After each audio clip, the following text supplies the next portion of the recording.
Hi, we're Ralph and Lonnie for Planetary Calendar, and we have another forecast for you, this time for April 2020. Take it away, Ralph. This is a fun month in a lot of ways, partially because Venus enters Gemini on the 3rd. And whenever Venus goes into Gemini, it always gets to be fun because, it's short attention span theater, flirtatious. Flirty, that's right. Flirty Venus loves Gemini. Yeah, and the moon starts off as we're cranking up towards the full moon. So actually on the day when Venus enters Gemini, it's the moon trine the sun, which I always love that, that angle because I think things flow more easily. It's also Mercury conjunct Neptune. So especially around the 2nd, 3rd, 4th, watch out for people like telling fibs, not quite telling you the truth. On the other hand, for anyone who works in the arts, it's a great time because it's a time in which your intuition and your intellect really get in alignment.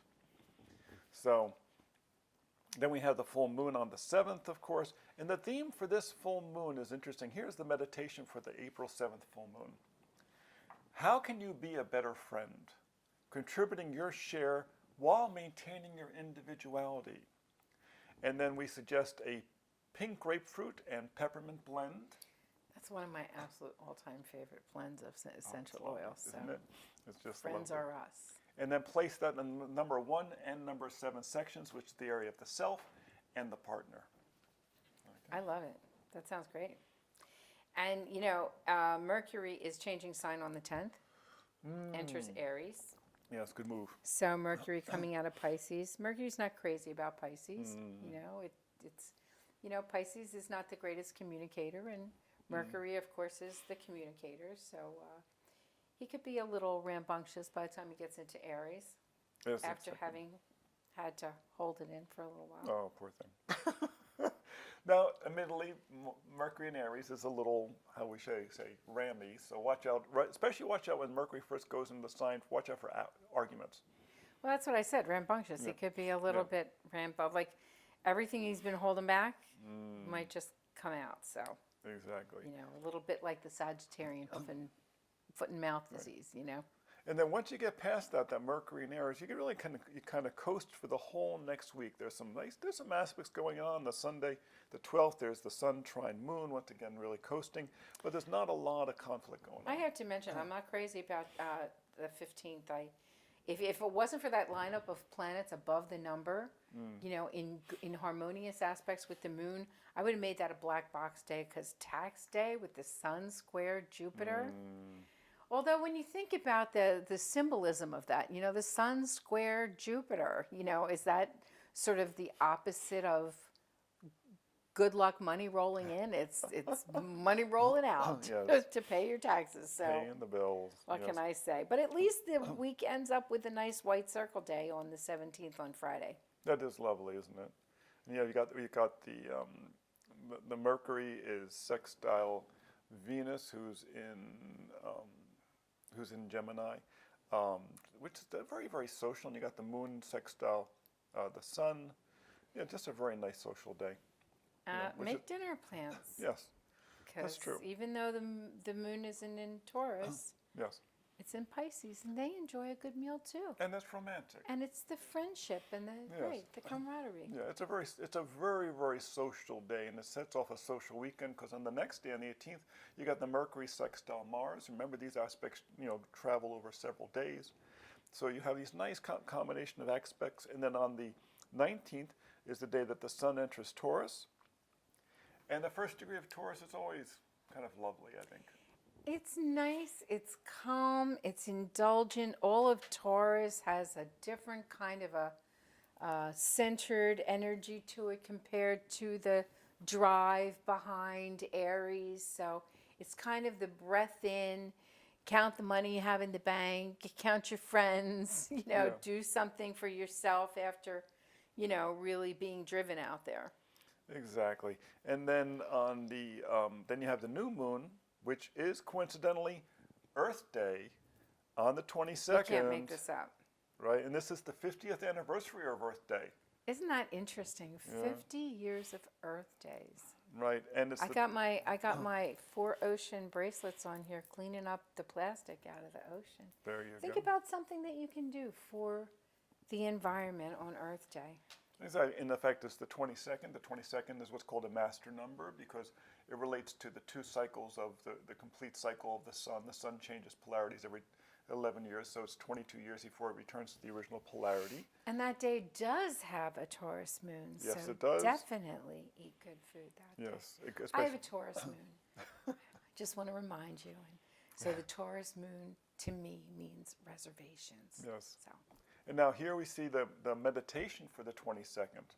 And if you have the calendar, which you really should have, the meditations are at the bottom of the main forecast. Page. The first part is the lunations, the themes of the lunations. The second part of the days to watch. The third part are the meditations, the essential oil recommendations, and the feng shui placements. The meditation is consider the unseen complexity of life on Earth, the subtlety of the nature spirits in your surroundings, waiting to be noticed. And the single oils are neroli or jasmine. Oh my gosh, isn't that gorgeous? And then place them where, what do we say? In section 2, of course. The Taurus the house section of the moon. My little grimace the there earth. was I touched his iPhone, and iPhones don't like me, so it did something that it wasn't supposed to do. So pay no attention to the woman gesticulating behind the curtain. I forgot to set the timer, so we have no idea how long this can take us. So we're going to talk until we're finished.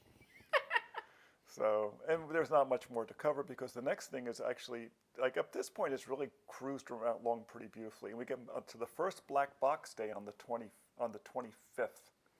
Yeah, we had to do it. I'm sorry. Pluto goes retrograde. Mercury is square Pluto, and Mercury is square Jupiter. I mean, if that isn't the definition of a black box day, Right. I don't know what is. Especially because on the next day, remember these aspects go over several days. On the next day, the sun is conjunct Uranus.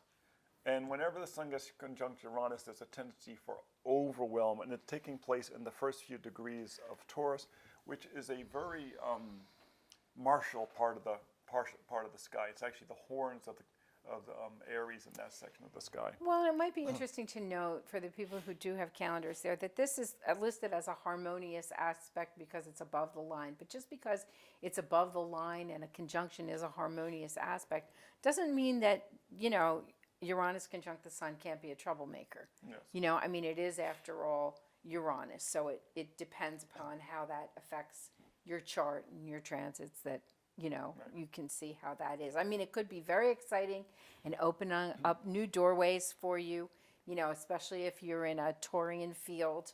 And going back to the black box day, I mean, people could look at that and think that the black box is because Pluto's involved. And much maligned Pluto does not always get the bad rap because this is about Mercury squaring communication, everything. Because it's communication. That's a much more personal energy to us than what Pluto's doing out there generationally.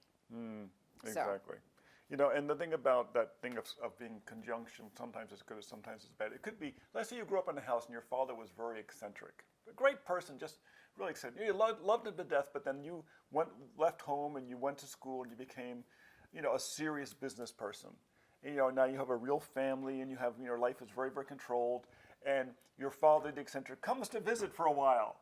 Now, you love your father and now you conjunct him, but he's completely disrupting your life, this eccentric. That's Uranus conjunct the sun. So that's when you remember the feng shui rule number 1, Right. which is never make your guest room too comfortable. Yes. So that's how and then on the 27th, Mercury enters Taurus. And this is kind of interesting because remember, Mercury entered Aries on the 10th. On the 27th, it's now entering Taurus. This is that's fast. It's 17 days. Whenever Mercury is moving this fast, it's a great time to get all kinds of mercurial things done, which means any kind of paperwork, forms, official things, where it's going direct and it's going fast. You will find that anything to do with communications happens easier during these these fast Mercury periods. Well, and here's a little assignment for you. Go out in your own world, notice in your own world if people's voices don't just sound a little more charming Yes. after that. Because after listening to the toddler stomping his feet for Mercury and 17 Aries, days from yes. Mercury and Aries. Just your perception of people's voices will be a little bit more mellifluous. Musical. It's like that musical radio announcer's voice has suddenly taken over. So And now let's we do tune that little into- experiment and see how that works in your world. So that's April of 2020. We hope that you enjoy it, and remember to do your meditations and get your essential oils and do your placement, because this will help you clear those areas of your life and help you adjust more to your memories of the past and think of them in kinder, gentler ways. And you can always review this forecast and other forecasts, including the Chinese New Year forecast, to see how well we're doing at www.spaceandtime.com. See you next time.